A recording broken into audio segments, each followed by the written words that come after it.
Hello everyone, welcome to Rockshire Gaming. My name is Eric. Today we have quite a few things to go over for DCeased, a Zombicide game from CMON and Spinmaster. We got about 4 days worth of updates, a few expansions to go over, plus a slew of stretch goals. So we're going to go ahead and dive right into that and see what has been going on in the campaign since the Green Lantern Corps expansion was announced. So let's go ahead and take a look at all that. All right, so as always, we start here on the main page. The campaign has currently amassed $1,220,398 with 7,867 backers, with 5 days and about 21-ish hours to go in the campaign. And as I said in the intro, we do have quite a few things to go over. We're actually going to be doing 4 days worth of campaign announcements. We are going to be going over days 8, 9, 10, and 11 from updates 35 to 52. I usually would have done a video on Wednesday going over the stuff up until that point. However, in real life, I work in retail and it's Black Friday weekend. So I think I was at work till like 11:30 at night on Wednesday before Thanksgiving, and I didn't feel like doing anything on Thanksgiving after eating all the turkey, and then working today. So this is the first chance I've gotten to do any video updates on anything for the game. So that's what we're going to be doing here. I also said we're going to be doing up to update 52. Currently in the campaign, only up to update number 51 is announced or posted at the moment.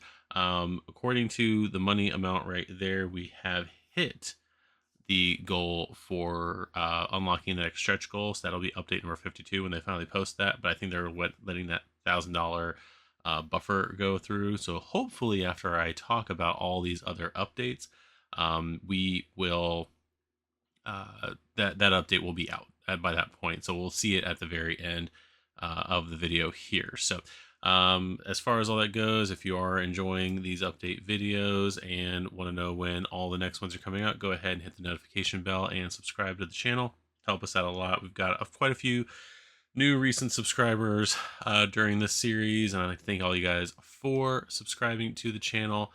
I hope you are enjoying what you are seeing there. So let's go ahead and get into the updates though. All right, so we're going to start here on update number 35, Red Streak of Death. So we unlocked a Guy Gardner on the 21st, which would have been day 8 of the campaign. So after Guy Gardner, we now had Zombie Flash at 970K, including his figure and his spawn card. So there is his artwork right there. I've got to say, I don't know, because I haven't read recent DC books, so I don't know if this is indicative of the Flash's current look. I just don't really like the costume with the yellow lightning bolts going into the emblem there. Not saying the artwork isn't good. I'm saying the costume design I'm not really too much of a fan of. So I don't know if this is this artist's choice for that, or if it was how his costume looks now in the comic books. But yeah, I'm not 100% a fan of it, but I mean, that's it. Doesn't look bad. I'm just not a fan. Anyway, Barry Allen was known as the fastest man alive. He's no longer alive, but that hasn't slowed him down at all. The Flash is not the toughest of enemies to put down as long as he doesn't get you first. He'll be upon the survivors when they least expect it, and bystanders are particularly vulnerable, being wiped out before their protectors can do anything to defend him. So he is probably going to be booking it across the board, taking out bystanders, all that stuff, which is bad news for the different players, because of the fact that most of the characters in the game are going to lose power and I believe traits whenever whenever a bystander is taken down. So that is not good. So the next update after that, 36, was the daily snap the first lantern. So I think I did mention something about this during the Green Lantern Corps expansion announcement. So today's daily reward is adding in Kickstarter exclusive Alan Scott superhero to all backers, including his figure and card. So this is a daily that is a superhero and not a bystander. I do want to point out, even looking ahead, that I'm pretty sure all the daily rewards have either been superheroes or they've been bystanders. We haven't actually had one yet that's been a zombie, so that's kind of interesting to me, that we're not getting any daily zombie characters. I know in Marvel Zombies, I think we got a mixture of all three in there. This one, for whatever reason, we're getting less zombies to fight against. So there is that. Anyway, Alan Scott's the was Earth's first Green Lantern, but he's never too old to fight against the anti-living. His lantern, carved with the mysterious Starheart, helps power his accurate attacks to create constructs to hold down zombies. Bursts of green flame when he powers up may even wipe out multiple enemies around him. So he's going to have some kind of an AoE effect, it looks like. So that is going to be pretty cool. I think between this, and again, looking ahead at other updates, I think between this and the Green Lantern Corpse box, the only Earth Lantern we are missing still is Kyle Rayner. So I'm not sure when he is going to be coming in. Um, I have no idea. So we'll see how that goes. But then the next update here, hey, how about we get all of you together for a family picture? Oh, okay. Forget I asked. So the way this was worded in the comments, a lot of people were thinking that because of the fact that Jimmy in this picture is talking about getting a family picture done, that the next stretch goal was going to be multiple characters. Spoiler, it was not multiple characters, but actually looking at who was announced both on the 22nd and the 23rd, because this is the update for the 21st. Um, the It makes a little more sense when you think about it. So anyway, moving on, update 37, the Force of 1,000 Suns. So we unlocked Flash and got Starfire. If we reached 1 million, which they did, we will unlock for all backers the Kickstarter exclusive superhero Starfire, including her figure and ID card. Next out, Alien Princess Starfire joined the Teen Titans to protect those in need. Flying to the rescue whenever she senses danger, converting ultraviolet radiation to energy, she can create a protective barrier or generate a powerful star nova to disintegrate the zombie hordes. So she's going to be a pretty powerful character. Costume looks good. The figure looks pretty good. I know that they were saying in the live stream that was today, I did get to watch that beforehand, that they didn't do red transparent plastic or translucent plastic here for her hair, mainly because despite what the artwork on here says, her fire doesn't show up until, there's my mouse, fire doesn't show up until about halfway down, that this is all actually her hair here. So I understood the reasoning and that you can't do translucent plastic on every character. But anyway, the character looks pretty good. This was one of the first characters, though, that I was talking to a friend of mine at work, and I said, this character being a stretch goal probably eliminates a Teen Titans box being made. We'll see more as to why in a little bit, but yeah, there is Starfire right there at the million. And then let's see, and then update 38 also on November 22nd was the All in the Family. So this is the daily snap alluding to Jimmy's family portrait comment, but we are going to get Talia al Ghul, the daughter of Ra's al Ghul. Today's daily reward is adding the Kickstarter with Talia al Ghul bystander for all backers, including her figure and card. So there she is right there. She's not only the daughter of the feared Ra's al Ghul and the mother of Damian Wayne, but she's a highly trained and accomplished assassin herself. No one is really, not one to really need much escorting. The superhero may let her go whenever needed to have her eliminate almost any nearby zombies. So again, in this version of the game, all the bystanders are going to be able to kind of go on their own, or not go on their own. They get grouped with you, kind of like a little adventuring party as you're going across the board. So it looks like she's going to be able to go away from the party and actually take out a few zombies. That is a pretty cool addition to the game, but there is her artwork. There is her character piece. The next hint for the 23rd. Yep, the next hint for the 23rd. He's on our side now. That's good news. I don't imagine an immortal can become undead. A lot of different things in the comments as to what this was alluding to, but we'll kind of get to that in a minute.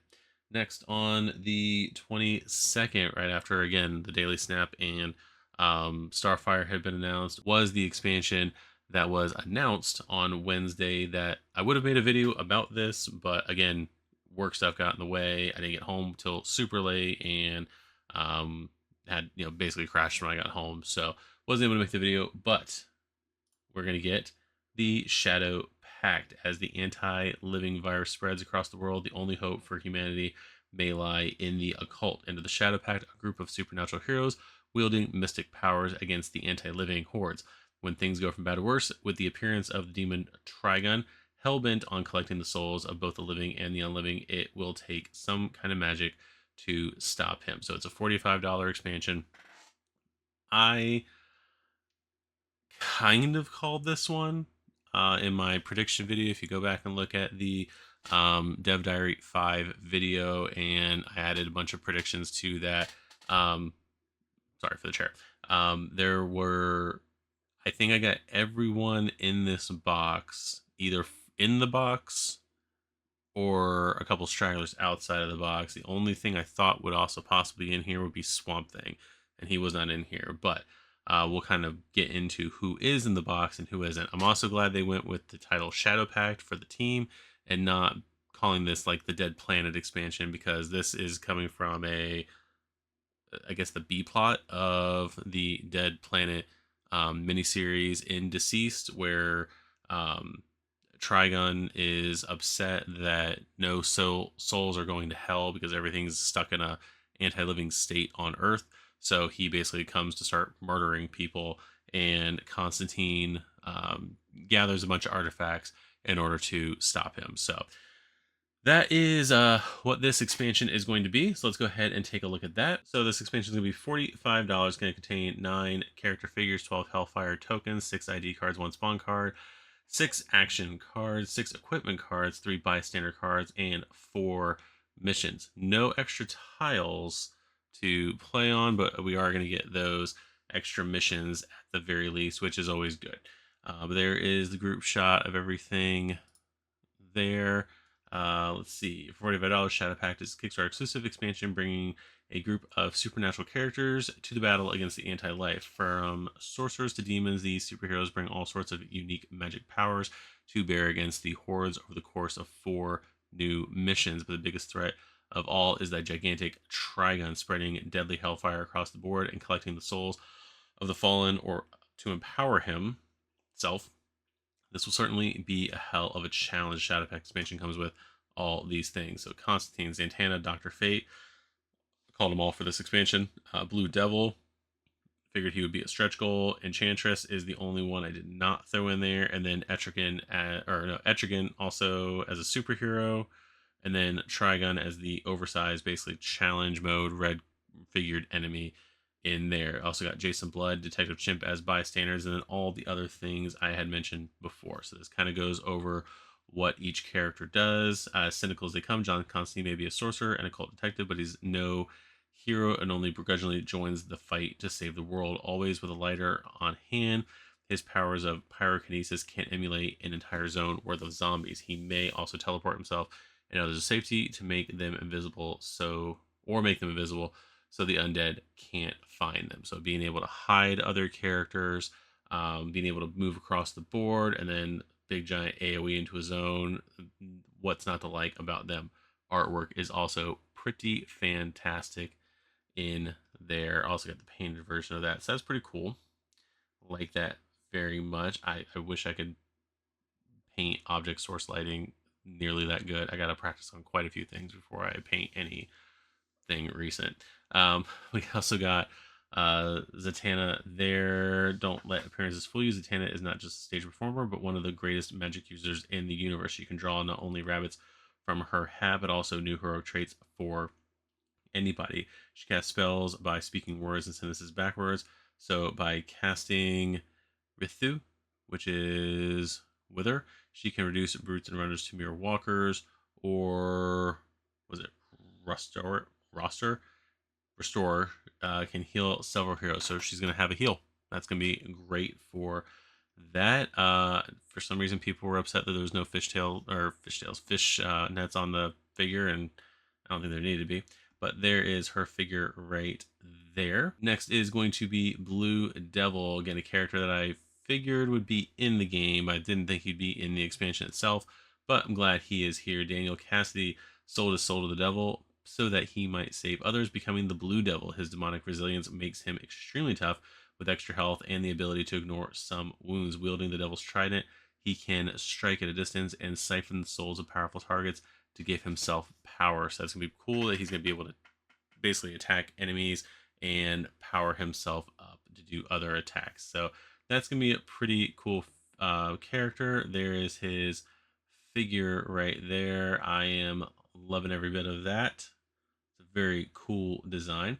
Then we got Dr. Fate. Having had many incarnations, Dr. Fate uses several mystical artifacts to give him the magical powers needed to face the oncoming shadow. With his precognition, he can warn the heroes of any upcoming danger, allowing them to move out of the way in time. The blessing of Naboo gives him power and heroic traits, while the blessing of the Lords of Order allow him to also share his power with all the other superheroes. So there is his figure. I like that swirling, like from a technical standpoint, I like the swirling magic and everything and all the rocks coming up. From wanting to paint all this, it's gonna be rough.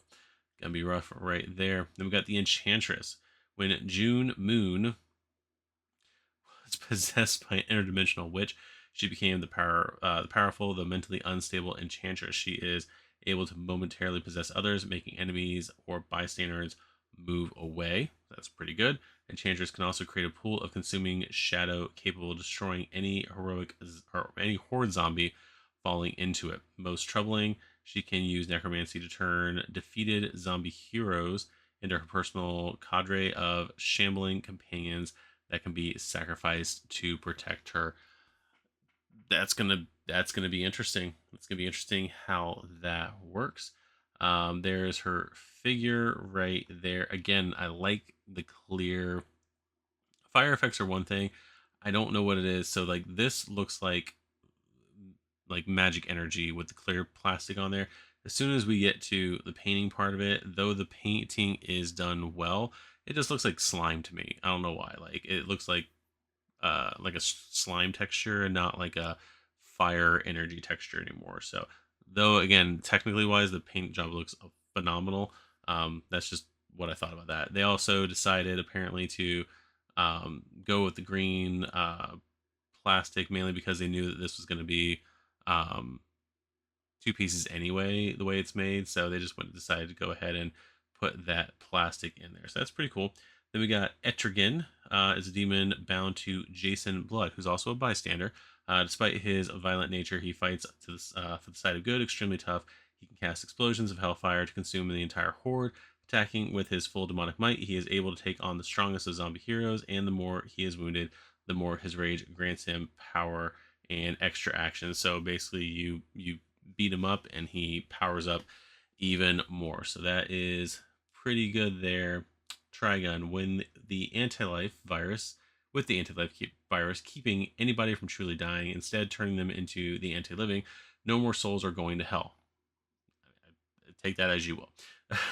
This pushed the demon Trigun to simply wipe out all life. Trigun is not unliving, so he doesn't spawn from the zombie hero deck. Instead, every round there's an increasing chance his gate will finally open for him to cross over. I think they decided in the live stream that it would be a semi-random um, time that he would enter into the game. As the towering Trigon makes his way across the board, he leaves a trail of Hellfire tokens in his wake. Anybody, including zombies, entering a zone with Hellfire risk taking a wound. But don't be too glad that walkers are being consumed by Hellfire, since Trigon is fueled by the souls of each eliminated character, gaining a new empowerment card whenever he accumulates enough of them. These cumulative bonuses make him faster, deadlier, tougher, and able to inflict several debilitating effects on the superhero. So yeah, basically with his challenge, it's trying to get rid of him quick before even like the Hellfire makes him way too strong. So there is his main miniature there, the back side of his miniature, and the comparison to a Batman figure there. So pretty good size figure. Looks like it's going to be about as large as Sentinels from the various Marvel games. So I like the size of that. This is again what I was hoping for, not so much a massive like Galactus figure. I didn't want that at all in this game. And I know a lot of people were like, "Oh, well, put Trigon in there, make him the big." This is the perfect size for this character. He doesn't need to be 2 feet tall compared to any of the smaller characters. So, like more figures like this. Like I said, I'm still waiting for hopefully Giganta to show up in the game, hopefully Atom Smasher to show up in the game, like larger characters like that. Um like I said, Trigon, perfect size for the game. Next, let's take a look at the bystander characters. So we do have Jason Blood, which is a pretty cool mechanic in the game. Jason Blood is the mortal vessel of the demon Etrigan, keeping him alive and accumulating arcane knowledge since the Dark Ages. If Etrigan is not being played as a superhero, the player escorting Jason Blood can choose to spend power to perform a ritual to turn Jason Blood into a bystander version of Etrigan the demon. Etrigan offers his aid in the form of a powerful demonic melee attack. So this is pretty cool. It's kind of an offshoot or a different way of doing the Mary Marvel um, ability. So um, in this one, Jason Blood, you can basically become Etrigan and still use him as a bystander in this one, whereas with Mary Marvel, she's just plain Mary when you have her, and then at some point, if someone dies, you can spawn her as Mary Marvel and have her help the superheroes. So again, kind of two different ways to do a um, very similar character, very similar mechanic. So I did appreciate that. Look, I like these kind of little things a little bit more. So there is Jason Blood's figure and his painted version of the figure. A lot of trenchcoat boys in this game so far. And then we've got Detective Chimp, exposure to the Fountain of Youth. Turn Bobo T Chimpanzee into the highly intelligent master investigator known as Detective Chimp. His analytical mind not only helps uncover objectives and equipment, but also make your melee attacks more efficient. So that possibly either, I don't think it would give you more dice to throw. It probably means the dice threshold is going to be less. So instead of like a 4 or more, you might need a 3 or more. Instead of a 3 or more, you might need a 2 or more. That's what I'm assuming from that mechanic right there. So there's Detective Chimp. There is his figure painted and not. And then we get to the equipment, which again, they mentioned it in the live stream today, but they basically said, and it's from the comic itself, that the John Constantine was going around and collecting all sorts of different artifacts to fight Trigon. So here are all the different um, items he grabbed. The expansion adds a treasure trove of mystical artifacts to your equipment deck. The Helmet of Fate grants the foresight to move away from oncoming danger. Cloak of Destiny protects you from the abilities of zombie heroes. The Spear of Destiny can deal just about the deadliest attack in the game, though it takes all of your power to wield it. The Suit of Souls protects you and draws power from fallen enemies. The Orb of Naboo draws the power to compel other superheroes to act, and the Moonblade draws traits when you stab powerful enemies. So there are all the new equipment items in the game. I'm still waiting for a card pack. Waiting for any kind of pack. We'll kind of get to that toward the end of the video, but yeah, that is that. There is the box for the game. There are the instructions on how to add it. So let's get back to the other updates. So after the um, Shadowpact expansion was announced, we got the Animals Gone Wild update, which is update number 40. Greetings, Tree Lobsters. We did it. We have reached the $1 million mark and unlocked Starfire, reaching this amazing mark, certainly related to the recently revealed option to buy. So the $45 Shadowpact is the reason why it got unlocked, which is probably true because up to this point, we're getting like one unlock-ish per day. So we did get through quite a few stretch goals on this day. Next thing we do have is Beast Boy as a zombie, basically stuck in this morphing, like mid-morph mode because of the zombie virus. So Beast Boy is able to turn into any animal, but with the antivirus infecting his his powers went haywire. Depending on the danger level the game is on, he manifests features of different animals, giving him various cumulative abilities, from the elusiveness of a hawk to the speed of a cheetah, and finally the hard-hitting brawn of a gorilla. So I'm assuming with the speed aspects, it probably increases his toughness on one side, with the hawk possibly making it harder to kill him. Speed probably means he gets to move more than one space on a move activation, and then finally the hard hitting brawn of a gorilla most likely means just hitting for two instead of one. So I doubt he'd hit for three, because that would one shot any superhero. So there is Beast Boy. There is his unpainted version of his figure, the render of his figure. That's what I was going to go with. Like the figure a little bit more than the artwork, I gotta say. There's that. So anyway, update 41, I believe, on the same day, the 22nd, after Beast Boy was unlocked, we got Azarath, Metreon, Zenthos. So basically, Trigon's daughter. Let's see, we're gonna get to it here. So anyway, they talk about the Shadowpact expansion there. They mentioned the weekend review that was earlier today, going over all the new updates. But then we got Raven at 1050k. If we reach 1050k, we'll unlock for all backers the Kickstarter exclusive Raven superhero, including her figure and ID card, the daughter of the demon Trigon. Raven constantly struggles with her darker impulses, but she'll always stand strong with her Teen Titans friends. The more experience she gets, the more easily she's able to use her magic to keep her powers up and shower nearby zones with her shadow bolts. By protecting her soul self, she can move through the hordes unscathed, taking other heroes with her. So being able to move with other heroes out of zones, more than likely saying that she ignores um, movement penalties, kind of like probably similar to like Flash does, and then able to hit a zone basically possibly with an AoE ability. We'll kind of see how that works, but there is her figure, and the front side and the back side of her figure. Again, with this figure being announced, we are probably again really not looking like there's gonna be a Teen Titans box unless they do opposites. So we've got Nightwing already. We get living wise, we got Nightwing, Cyborg, um, Raven, and Starfire. On the undead side or the anti-living side, we've got Beast Boy. So all five members of the Teen Titans from the cartoon are technically in the game, most of them as living characters. For the Teen Titans comics, we still need Aqualad, we still need Arsenal slash Red Arrow. So we'll see how that goes as the next couple days. We got like what, 5, nearly 6 days left in the campaign. So we'll see how all that goes with getting all those other characters. But again, I am not at this point seeing a Titans expansion. I think if there was going to be one, it'd be either today or it might be next week. But most of the Titans are announced, so in one way or another.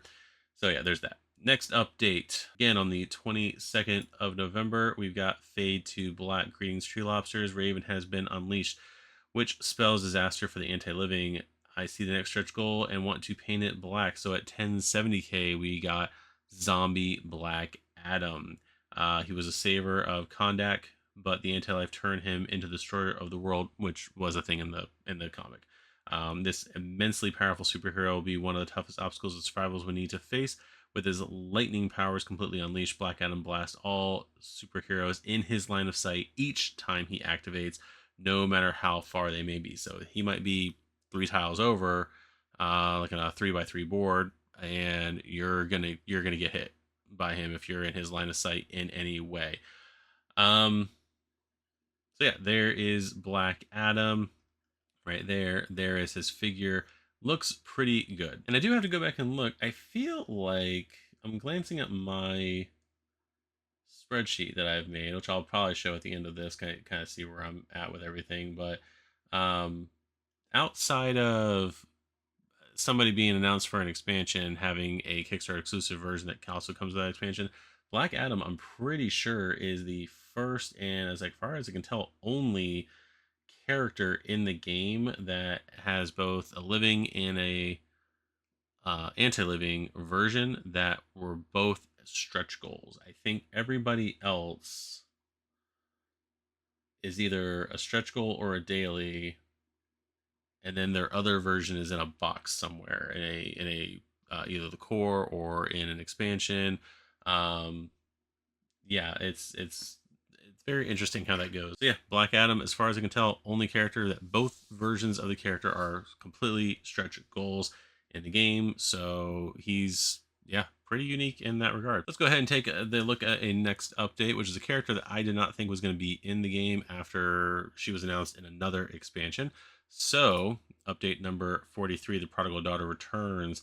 After Black Adam was unlocked at 1070, we got Batgirl Barbara Gordon. Now, with that said, I thought when we got the Gotham Knights box with Cassandra as Batgirl, which I fully expected, but we had Oracle in there as a bystander.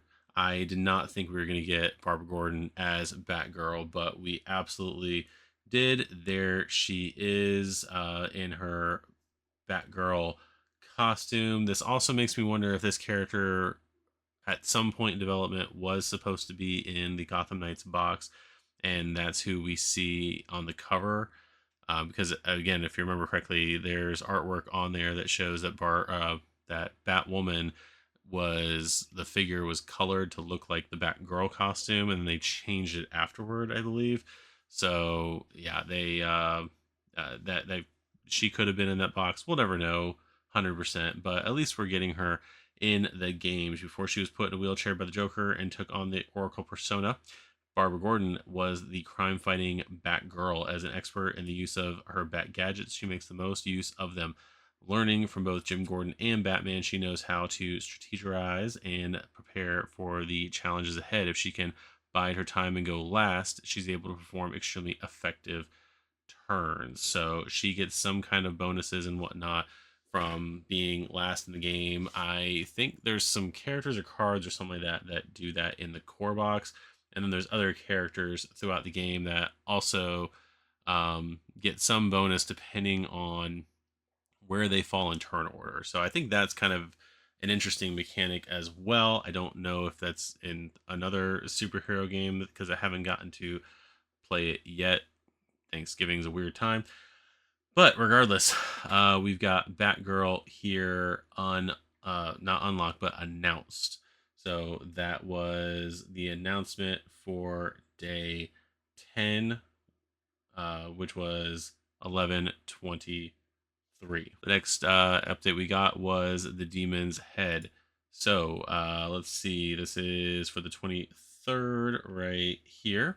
So time to check out Jimmy Olsen's latest development photos. So we got Ra's al Ghul as a superhero playable character. His ID card, his figure and ID card. I really like this version of Ra's al Ghul. This definitely, even though I know he's a mental slash psychological challenge for Batman, this one very much looks like he would be a physical match for Batman, which is good. Though through the many lifetimes granted him by the Lazarus Pits, Ra's al Ghul has become an experienced fighter, gaining access to any trait he needs. The leader of the League of Assassins, he's able to command other superheroes to act out of turn, basically giving actions outside of turn, and he can even neutralize zombie heroes to the point of making them vulnerable and powerless. So that's going to be pretty cool. Hopefully some crowd control abilities from Ra's al Ghul right there. There is his figure and whatnot. And then I don't usually take photos of royalty. It's an honor, your highness. So gonna get a royal character on Friday is what they say here. We're already on Friday. We're well past this, so we already know what's going on. So our next update was this is not on a stretch goal or anything like that. This is a pretty interesting update. I didn't get to read through it all, kind of like skimming through it. I did find some of the stuff it revealed interesting, but this was talking about mission difficulty. So they do talk about the different levels of mission difficulty in the game. Also mentioned the weekend review for Friday the 24th.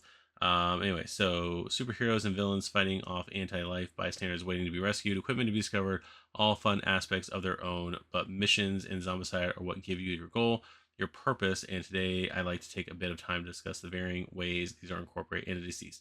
So this is basically a dev diary from Michael Chanel, going over the difficulty levels of the different missions and what they are for. So you're going to have easy missions in the game, basically designed for people who are new to the game, often with missions focusing on, quote, mastering key mechanics of the game. I do believe they said that they are going to try to have about 20 missions in the core box. Um, for reference, Marvel Zombies, again, it has two cores, but depending on if you're playing as zombies or the living, there were 15 missions for either side from the cores, plural. The regular Marvel Zombies box had 10 missions for the um, undead and 5 for the living, whereas the X-Men box had 10 missions for the living and 5 missions for the undead. So again, each box came with 15 missions, but it depended on who was getting them. So 30 total, yes, but you can only use half the characters for each one. So this is going to be hopefully 20 missions specific for, and I do remember them saying that somewhere. It's not written anywhere in here, I don't think. Yeah, no, it's not in there. I don't think it's written in here anywhere, but they are trying to get about 20 missions into the game. That might change later on the road, so don't 100% quote me on that. But so there's going over the easy missions, there's going over the medium missions, but then we also get a look into the missions right here. So we've got the Save Martha mission right there, which I believe says it is a medium mission. I know one of the things in the setup is that the game is designed for up to 4 players, but there are other ways to make the game harder when you do add that 5th and 6th player in there. So again, I'm not going to read through here because it is a long update, and my recording time is right now at 40 minutes. We do have quite a few more updates to go through. So go ahead and read through that. And again, you can grab or not grab, but you can take a look at the missions here, possibly play them in another game that you might have to try out. To a point, you won't have all the equipment cards and everything, and you can use whatever you want for the terrain, but there is an example of that.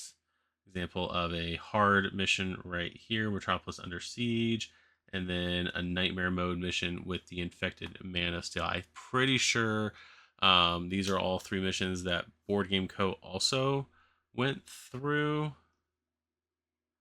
Yeah, because I'm pretty sure they went through all these. They did the Save Martha. I think Alex and Professor Meg went through the medium mission, and then Alex and AP went through the hard mode and the nightmare. I'm only about halfway through the nightmare one. I haven't been able to watch it all yet, or partway through the nightmare one. I'm pretty sure in this one. Let's see, there's Mercy Graves. Begin round 2. At the start of each turn, each superhero gains 5 XP. So you're basically going to be gaining XP, though, yes, unlocking your abilities, but basically more zombies coming at everyone. Superman, I'm pretty sure anytime he gets eliminated, he doesn't die. Yeah, it says at any point, if he is eliminated without kryptonite in his zone, which one of the objectives on the board, I think it's this. If you can, no, you can't see my mouse. I think it's this one right here. Yeah, that's the objective right there. There's kryptonite there, so anytime you eliminate Superman, he's not near the kryptonite, or you don't have the kryptonite, he just respawns back here at this spawn zone and continues to try to murder, death, kill you. So, let's see. And then the green spawn zone is only active during 5 to 6 player games. So that is that update right there. There's all that. So pretty good read. I'd recommend going through and reading it. But like I said, you do get those. Look into those missions right there. Pretty sure you can probably test them out. But I'm pretty sure these are the 3 missions that if you want to watch them, go watch them on Board Game Co. The first couple of videos were great. So that's that. So the next update was update number 46 from November 24th. Hey, that's Black Friday. Was the Daily Snap Save the Queen. So the royalty figure that they were talking about is going to be Queen Hippolyta. Hippolyta? Yeah, that's her name, Hippolyta. So there is her artwork right there and her character figure. The Queen of the Amazons bestows a heroic trait upon the superhero who rescues her. Great, automatic trait when you rescue her. But more than that, she's willing to sacrifice herself to protect others, taking all damage and becoming one with the island with the mascara. So you can basically use her as a shield. Instead of her taking like one or so damage, she's basically going to take all the damage. I don't know if that means one damage from one enemy, or if there's an entire horde of enemies, if she's going to take damage from all of them and basically absorb it. Who knows? But there she is right there. There's her character piece. And then the hint for tomorrow, Saturday, is who's a good vengeance? Who's the knight? I am vengeance. I am the knight. This is probably, I really hope it's not that Bat Cow, but this is probably Ace the Bat Hound. I would assume if it is, it's a bystander. I don't think they would make him a playable character. I think some people would be upset about Mr. Terrific not being a playable character, or even Queen Hippolyta as a playable character, or who else did we not get as playable? Mara, Mr. Terrific, Talia al Ghul. Yeah, there'd be a lot of upset people about that. So anyway, that is most likely Ace the Bat Hound, most likely as a bystander. I can see Crypto being a playable character, but not necessarily Ace. But anyway, that is going to be that one. Next update is 47, Spread Your Wings. So after we got Barbara Gordon unlocked, we got Hawkman announced. He is going to be the living version of Hawkman, and as of right now, with that reveal, not to get too much into it, but I'm pretty sure as far as that reveal, the only characters we do not have from the core box, in an opposite mode at this point, we don't have a zombie mode of Green Arrow. We don't have a zombie mode of Lex Luthor. We don't have a zombie mode of Hawk Girl. I don't expect a zombie mode of Cyborg, but pretty much every character that was a zombie in the core box is now, in one way or another, is now a living character through a stretch goal, with the exception of Zombie Superman. He is the only one not with a living character yet. That will probably either be in a box that will be announced Monday or Tuesday. I think CMON said that they were going to do another live stream on Tuesday for the 48-hour mark, but so that might be when something else big is announced. I don't think they're going to announce something big on Monday and then I also announce it on Tuesday. So most likely the Tuesday will also be the all-in pledge. But yeah, hopefully we will see Zombie Superman in there somewhere. They're going to have to sneak him in at some point, because I think the campaign, I want to say, ends Thursday. Yeah, final 24 hours on Tuesday. Then yeah, with Thursday should be the end of the campaign. So, but anyway, there is Hawkman. Hawkman has lived many lives, so he will not let the anti-life virus take it all away without a fight. He got, I think, by the Atom. Equipped with his nth metal wing harness, he's able to dive into the fray and take out zombies before they realize what's happening. A natural leader filled with ancient knowledge, the more of the horde he eliminates with his mighty attacks, the more heroic traits he has at his disposal, while also inspiring other heroes to gain heroic traits and help in the fight. So basically a trait giver, which is always welcome in these games. So the next update was another expansion that was announced today during the CMON live stream, and we get Arkham Asylum. This was not necessarily something I predicted we would get. I was more thinking we would get a Flash Rogues box, but that was also when I was under the apparently misguided impression that we would have gotten a second core that would have been Gotham centric. So this is a pretty good box in lieu of all of that. So as I've said, between this and the Gotham Knights box, we are getting a lot of what I would have assumed would have been in a second Gotham core. Again, not getting playable zombies, but we're getting a lot of the characters that I thought would be there. So let's go ahead and dive into this update. In the outskirts of Gotham City, Arkham Hospital holds the most dangerous criminals declared legally insane. As the anti-life virus makes its way among the inmate population of Arkham Asylum, these villains, whose sanity may have been hanging by a thread, completely lose their minds. Any surviving villains hoping to escape this blind madness, will need to join the remaining heroes in fighting back against their former partners in crime. So, this is DCeased Arkham Asylum. Now, Arkham Asylum did nothing whatsoever in the event at all. I don't think you ever go to Arkham Asylum. Harley and Poison Ivy are here on the cover of the box. They both were part of the whole Gotham jungle. I'm pretty sure, spoilers, Harley killed the Joker before they established the jungle portion. Harley also killed, I'm pretty sure, the birds of prey. Someone did point out to me that one of the birds of prey was Huntress, not spoiler. Not the character spoiler, who I thought was part of that. Two female characters wearing a hood that was covering their face. No idea who it was. But yeah, that explains that. So a little upset we're not getting any kind of a Gotham jungle, but again, my idea for it would have involved like a siege mode led by Black Adam into the Gotham jungle, defended by Poison Ivy and Harley. But that idea is now going away because where all of those characters are represented in the game in some way. So Arkham Asylum is a $60 expansion, has quite a few characters here.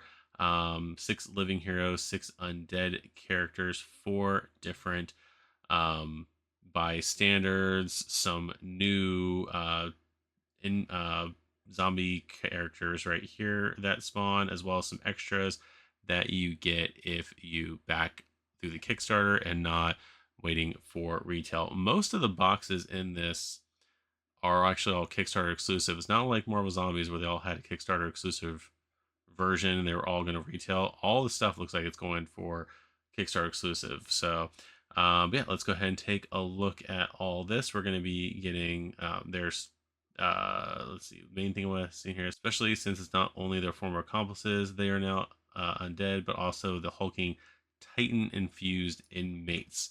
So there are those new zombie type characters, but this is the long list of everything we're getting in that expansion plus these other characters. So first of all, we're going to look at the game tiles. So the map tiles are going to build this layout, and I don't think there's any other way to make the tiles looking at them. But the map tiles are going to give this layout for the one level of Arkham Asylum with an entrance where that has like zombies in front of it, a whole area in the middle for like reception and everything like that, and then basically all the other rooms of the asylum. So that is pretty interesting there. And then we're going to have the complex system of tunnels and maintenance chambers that form the sewer system under Gotham City and its surrounding areas form the perfect lair for some of the seedier supervillains. Still, as zombies swarm the streets, going down to the sewers may be the key to survival. Although, if worse comes to worse, facing the hordes and these claustrophobic tunnels with an oppressive darkness that limits visibility may not turn out to be such an ingenious plan of action. So I know watching the live stream, they basically said that there's going to be some hidden movement mechanics with the sewer that you may not see when certain characters are entering wherever you're at or moving around. So that's pretty cool. I don't know how they're going to do that in a board game, essentially. I know there's probably ways to do it that I'm not familiar with because I just don't own any games that have that kind of like hidden movement thing, especially because I don't think there's anything on here where it's like one versus many or anything like that. I figured that would be handled by another player at the table, but nope, looks like somehow they're going to have that in there. So that's going to be pretty cool. Let's go ahead and take a look at the superheroes in the game here. We're going to have our Harley Quinn, naturally, with apparently a ripped up Batman doll and some lit dynamite. Harleen Quinzel was once a psychiatrist working at Arkham Asylum until she fell in love with the Joker and lost a good amount of her marbles, becoming an inmate herself. Now known as Harley Quinn, she swings her mallet with such wild abandon as to crack the skull of the most hardened zombie. Her therapist's skills may still help others unlock new traits, and thanks to Poison Ivy's serum, she can gain a nice boost herself. So that is going to be her character right there. Looks like she's supposed to be in the picture in front of that barrel, but looks like she's balancing on the barrel here. So there's that. There's her painted version of her figure. Definitely going by her New 52 Rebirth version, Suicide Squad version, not definitely not dressing up as she used to prior to um, the Paul Dini era or like the post crisis era that she was in. Anyway, so we got Poison Ivy. When botanist Pamela Isley gained the ability to control plants, she went insane and became the eco-terrorist Poison Ivy. With the encouragement of her companion Harley Quinn, Poison Ivy's command of the green may be Gotham City's best hope of survival. Her control of the vines can not only create a protective web around her, but even crush those lurking in any zone of the board. And if the zombies need distracting, her pheromones are able to attract them without fail. So there is her character. I like this a lot. Like the vine, like her coming off of the vine, shooting the vines out. That looks pretty awesome. So very much like both of those characters. And then we've got Two Face, which I've got a comment about his figure for some reason. Gotham City District Attorney Harvey Dent became the unpredictable supervillain Two Face. He felt it all.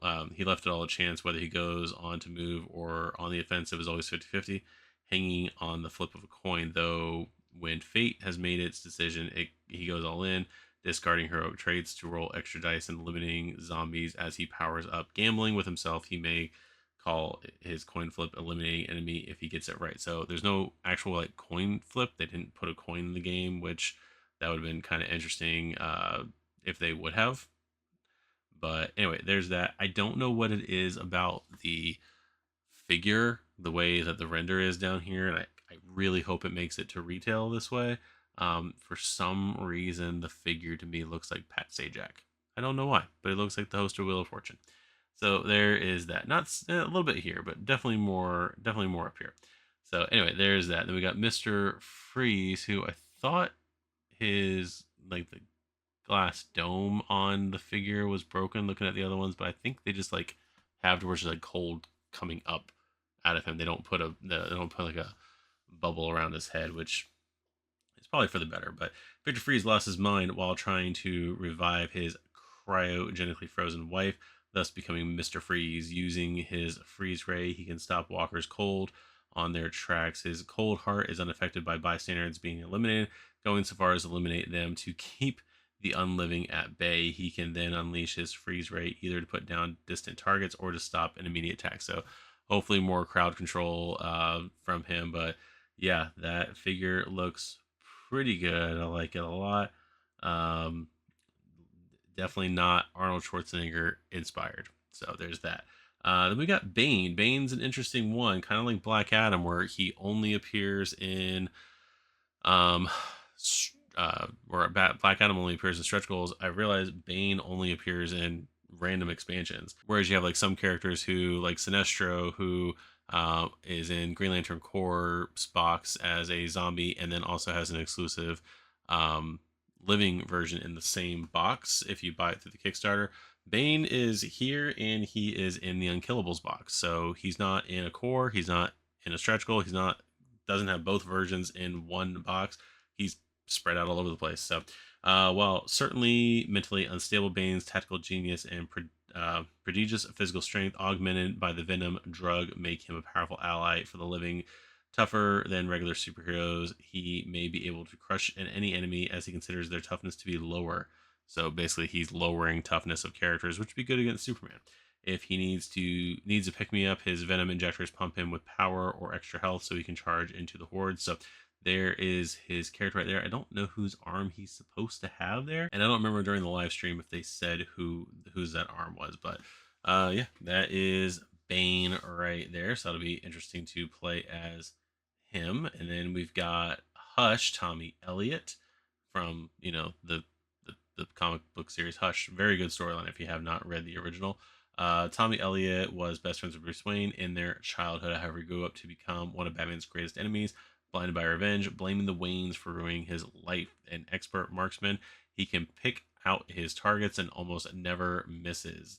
Always scheming, Hush may bide his time in order to move more efficiently, manipulating others to do his dirty work. Still, his physical skills can come in handy to heal the superheroes or give them traits. So again, another healing character, so that is always good, probably because he's a doctor. There is his figure right there. And then the main event down here is we got the Joker with standing on a pile of bones with a weird Joker clownfish. All right, well, Joker's origins are shrouded in mystery. What is certain is that Clown Prince Crime is absolutely insane. While the anti-life consumed his sharp mind, his chaotic behavior was only augmented.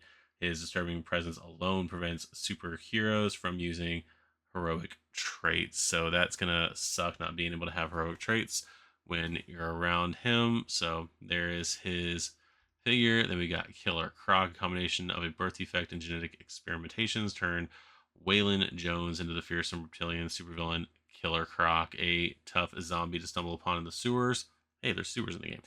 He doesn't go down easily, and even if he does, his death throws can wound anybody around him. So that's going to be a tough enemy to fight. I don't necessarily like this arm placement is a little weird to me. I like the figure, but it's very, very, very detailed. Just that one arm kind of swinging back. I kind of know what they're going for here, but I don't know. I'm not as big of a fan of that part. But anyway, there's that Victor Zaz character I completely always forget about. A deranged serial killer. Victor Zaz has already known a self was already known to self mutilation even before being infected by the anti-life virus. The more victims, the better for this undead serial killer, as he gains extra actions if he sees a group of superheroes. So there is that character. We got Clayface, who I may have forgotten in any of my prediction stuff. I'm not sure. The massive shape-shifting clay-like body structure of Clayface has become exponentially more terrifying when joining the undead. If the superheroes manage to take him down, it's very possible he must reform and spawn again soon afterwards. So he looks like he just has a ton of chunks of himself taken out, but apparently he is going to get a respawn ability. So there is that. And that looks that looks crazy. I like this figure a lot. He's very scarred up, but then it's like they're trying to show in this painting in the paint job that he's got some muscle tissue in there, but I don't know if he does. I think he's just all clay at that point. But anyway, so there he is. Then there's Scarecrow. Like that is a crazy artwork right there. The figure is equally nuts. Again, I don't know how you're going to paint the backside of him with all that cloud, but Jonathan Crane succumbed to madness in his experiments with fear, becoming the Scarecrow. Now, having succumbed to the anti-life virus, he has become the stuff of nightmares. Poisoning the air around him with fear, he will deprive all superheroes around him of their power if he's not taken out swiftly. So get some range guys on him. Stat, there is his figure. There are all the crows around him. Man-Bat, Kurt Langstrom's serum transformed him into the winged man-bat creature.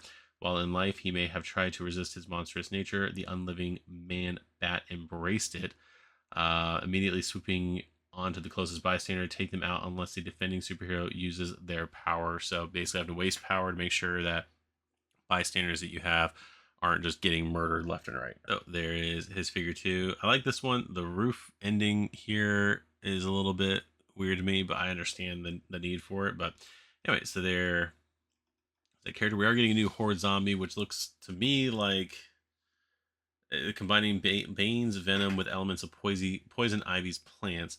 The Titan serum was supposed to strengthen the minds and bodies of weak patients. Tested on inmates at Arkham Hospital, it transformed them into mindless hulking monstrosities. They all look more like, to me, Doomsday than they look like Bane. But so there's that. The Titan inmates are a new type of extremely tough horde zombies. These oversized goons are as hard to eliminate as many superheroes. To make matters worse, they may spawn in pairs and are always accompanied by an increasing number of fellow walkers and brutes. So they basically are going to spawn as pairs, and probably going to be something else on there that tells you to spawn more walkers, more brutes. So these guys are just going to bring more pain to everyone. So there are their painted version of the figure. Then we got Bystander. It's got Professor Hugo Strange. Let's see. Professor Hugo Strange is a brilliant scientist and psychologist. Too bad he's also irredeemably evil, injecting his rescuer with a variety of serums that may drain their power, but may also give them extra traits or power ups. So, yeah, he's these are bad guys, so they're going to be doing some weird stuff to you while they may or may not give you some benefits. So there's that. And we've got Jeremiah Arkham. Jeremiah Arkham is the director of Arkham Asylum. Though he's been known to lose his mind from time to time himself, wanting to bring order to his facility, he will reward you with traits and power-ups if you take out zombie heroes. So there's his character there. Then we've got Aaron Cash. I forgot to look this one up, but I have never seen this character. Not sure where exactly he's coming from, when he was released, New 52, before, after Crisis, no idea. Aaron Cash is one of the toughest security guards at Arkham Asylum, having lost his hand in a fight with Killer Croc. Still, he's ready to give you a hand when fighting zombie heroes, allowing you to re-roll any misses. That's always a welcome addition to the game. And then randomly, we got Calendar Man. Clinically insane, Calendar Man is an inmate at Arkham Asylum, assessed with dates, committing his crimes according to calendar events. As a rescued bystander, he keeps you on schedule, giving you different bonuses depending on when you activate in the turn order. So again, this is another one of those characters that has abilities dependent on when you're basically going. So that is pretty interesting. These old classic DC villains like Calendar Man, like who thinks to dress as a calendar? It's odd and it's bizarre. It's fantastic. I really wish I would have been able to get more into the Silver Age. I think it would have been awesome. Anyway, searching around Arkham Asylum, you may find peculiar, useful items. So there's quite a few items in the game here that is going to be adding. The Joker's Acid Flower performs ranged attacks and can burn zombies getting too close. His Bloodied Crowbar gives you power if it eliminates a zombie hero. Give that to Jason Todd. And his Chattering Teeth provide a useful distraction, attracting zombies to it until it is destroyed. The Security Stun Rod is a good melee weapon and can cause extra damage with a critical blow. Professor Hugo Strange's Psychological Reports gives you valuable information to give others new traits or powers. Victor Zaz's Blade is surprisingly deadly, dealing 2 hits per successful die roll. Finally, Two-Face's Lucky Coin can be flipped to give you either traits or power. Still wonder if they're going to give a coin with that. Who knows? All right, and then the exclusive promos, we are going to have a living Joker. Will always be a deranged lunatic, whether or not he's fighting side by side with the superheroes. He likes to keep a captive audience, starting the game with a bystander in tow. And it's not like he would be shook by their inevitable demise. In fact, seeing any bystander or superhero be eliminated, whether or not they are undead, only cracks him up, giving him extra power, traits, or free actions. The Joker knows he'll get the laugh as he takes all enemies around him with him if he's eliminated, much to the superhero's relief. So yeah, that's the Joker, and there's his artwork right there, looking pretty nice. And then finally, zombie Harley Quinn. In life, Harley Quinn suffered an unhealthy attachment to the Joker. Unliving Harley seems to be unable to shake off her attachment issues to some very bad characters, spawning accompanied by another zombie hero. So she's basically gonna, you draw her, she's gonna bring another zombie hero to you. So there's that. Finally, we got the Riddler boxes. While the Riddler seems to have been able to escape Arkham Asylum before the anti-life virus outbreak, he did leave behind some mysterious souvenirs to be uncovered. Riddler boxes are interactive objects that hold unknown contents. When cracked open, the superheroes roll a die and may find inside useful equipment or heroic traits. Sometimes, though, the answer to the riddle is a trap, activating all zombies in the vicinity. While the regular retail version of Arkham Asylum expansions will come with 3 cardboard Riddler box tokens, backers getting the expansion will get 3 exclusive 3D sculpted versions of the Riddler box. So there's that. There's the box. Here's how you add it. Push the button to add it. And we got 3, maybe 4 more updates to look at. We're almost there, guys.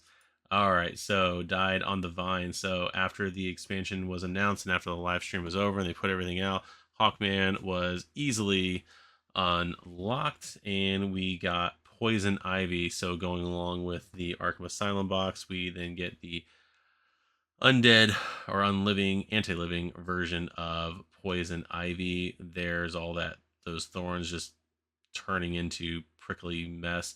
Poison Ivy's control over all plant life could have created a safe haven for the survivors, which it did.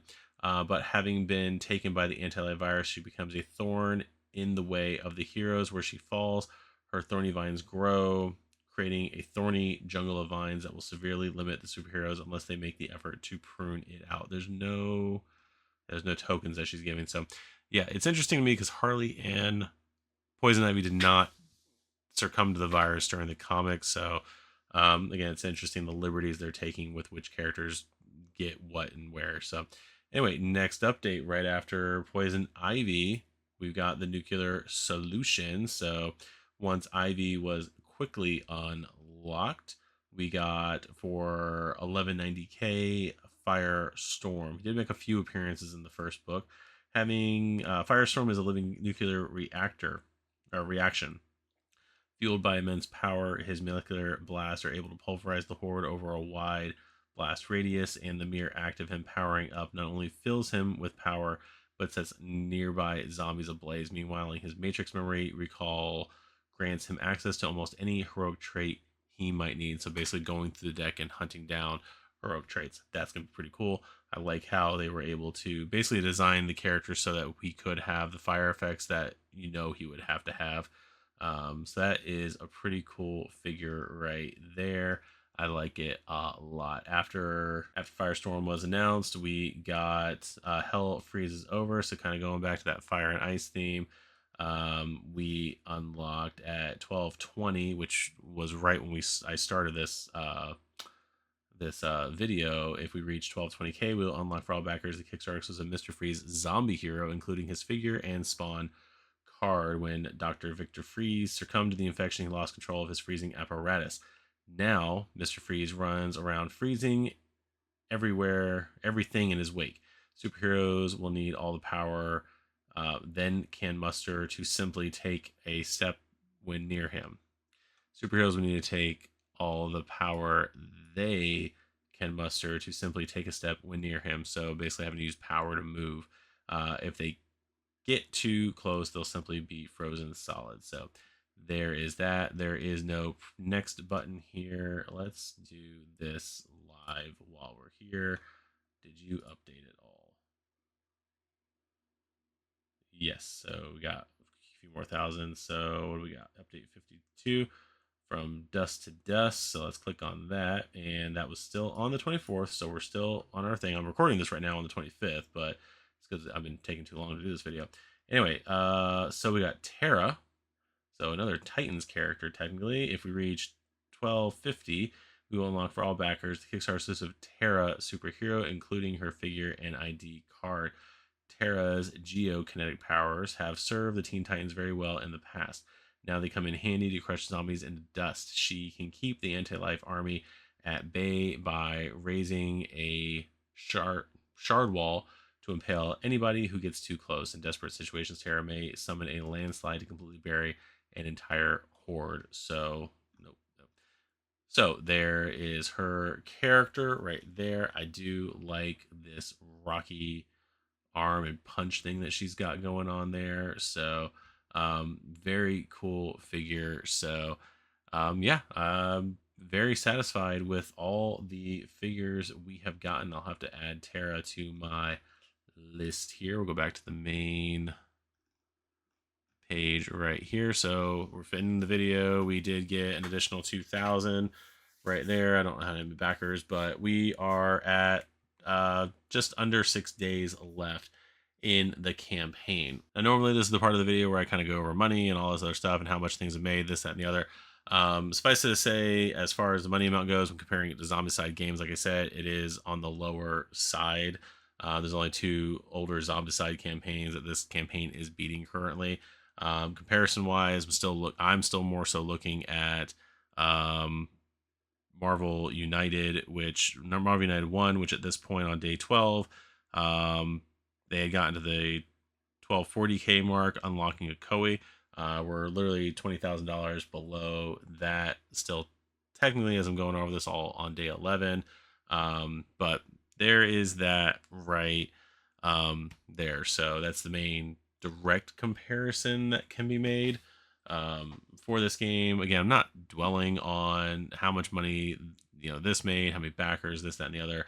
I'm looking at this at this point like this looks like a cool game from what I have played of the other superhero game and looking at what they have added, changed, and everything to this, even without a zombie mode. This almost looks like a upgraded mechanics version of the other CMON superhero Zombicide game. So I'm very excited for this. I am going to be backing this. I know it says back project there, but I it's the holidays. I'm trying to figure out what I can and cannot do. I make no money off this, but that's how I'm choosing to look at this. I'm very excited for this game myself. Other people's opinions and stuff like that don't necessarily matter in this case. People are going to complain about whatever. So many people complain about Joker and Harley not being in the game, and like they're in the game now, so in both a zombie version and a living version. So yeah, I just cannot wait to see what gets announced on Tuesday. If anything, I am still trying to figure out right now where like dice packs are, and if they're going to do extra tiles and plastic tokens and that kind of stuff, because of the fact there's not another expansion yet. I don't know if that's why they're not doing plastic tiles yet and that stuff, but dice, I don't understand why that's not a thing yet. I would like to have another set of 6 dice to go with this game. Maybe even 2, I don't know. But yeah, I always like having different dice. Sometimes the dice don't like me, so I like to switch them out. Yes, I am superstitious about dice. As far as characters that we do have, this is the current spreadsheet that I have of who is in the game, who is not. Well, not who's not in the game, because why would I put them down here? But who is in the game, who is living, who is undead, who is a bystander, who's a challenge, right there. So again, as you can see, and as I mentioned before, Superman still not living. Right here, all the ones that I've highlighted in gray throughout the list are characters that we have both a living and an undead version of. And as you can see, I'll scroll the way down to the bottom. My count right now, and I might be wrong, we got 65 living heroes, 38 anti-living heroes, with 28 bystanders in the game. There's 83 total characters. Like I said, 83 total characters, with 65 being living, 38 being unliving. These 83 characters are like not playable characters, but they're living and anti-living characters. There's that. And then again, looking at this, all these ones that are marked in purple are all the ones that are Kickstarter exclusive from an expansion, not from a Kickstarter exclusive expansion, but Kickstarter, like Huntress and Zombie Damien are exclusive to the Gotham Knights box. If you buy it on Kickstarter, they're Kickstarter exclusives for that. But yeah, like I said, we have quite a few figures in the game. We have 5, well, I'll say at this point, when you're probably watching this, 5 to 5.5 days left in the campaign. So we've got 83 characters, compared to Marvel Zombies is 90 something characters. We still have another expansion at least to come out. We still have stretch goals between now and then. So again, not worried about figure counts, anything like that. I think we're getting a lot of content still for the game. I cannot wait for 2025 to get here so we can play this. That's just where I'm at right now. So I'm going to quit rambling here as we take a look back at the main page here. So but yeah, I'd like to thank you guys for tuning into this. I try to keep it as brief as I could. My recording time before I edit any of this is about an hour and 21 minutes. So I'm going to try to get this edited, put out, try to get a couple hours of sleep before I got to be at work at tomorrow morning. So there is that. I'd like to thank you guys for tuning in to this look about of DCeased, a Zombicide game from CMON, DC Comics, DC, CMON, and Spinmaster. If you're enjoying this content, please like the video, subscribe to the channel, all those sorts of different things to get us out there. And I will see you guys in the next video. Bye bye.